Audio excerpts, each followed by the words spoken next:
रिपड़ी report Naseer Ahmad नारे जो रिपड़ी बरसा माज़ूर गोठाणे गुलू सियाल पुलिस जी ज़्यादतियुनि ख़िलाफ़ एहतजाज कंदे तहफ़्फ़ुज़ जी घुर कई। हुन जा इल्ज़ाम बिल्कुल बेबुनियाद आहिनि। SHO गुलू सियाल ख़बर मूजिब रिपड़ी बरसा माज़ूर गोठाणे गुलू सियाल पुलिस जी ज़्यादतियुनि ख़िलाफ़ एहतजाज कंदे तहफ़्फ़ुज़ जी घुर कई। ॻोठ अब्दुल्ला जोध जे रहवासी मोहम्मद नवाज़ वल्द अली मोहम्मद जोध गुलू सियाल पुलिस ख़िलाफ़ एहतजाज कंदे सहाफ़ियुनि आॾो दाहींदे चयो त SHO गुलू सियाल बिना जवाज़ मूंखे खुंबे गुम करणु चाहे थो।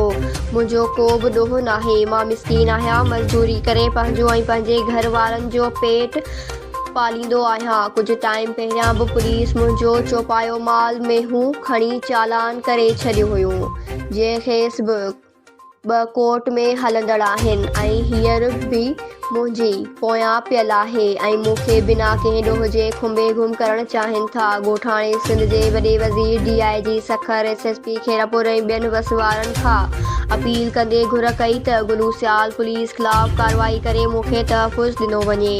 होॾां SHO गुलू सियाल राबितो करण ते ॿुधायो त हिन वक़्तु हीउ असांखे कूड़ा इल्ज़ाम हणी रहियो आहे। असीं हिन खे बग़ैर कंहिं FIR जे छो गिरफ़्तार कंदासीं। ही पाण ॾोहारी क़िस्म जा माण्हू आहिनि। जॾहिं बि हिननि ते केरु बि फ़रियादी थियो त पोइ असीं हिन खे गिरफ़्तार करे सघूं था। हिन वक़्तु असां ते इल्ज़ाम बिल्कुलु बेबुनियाद आहिनि। News Sindh Express News रिपड़ी।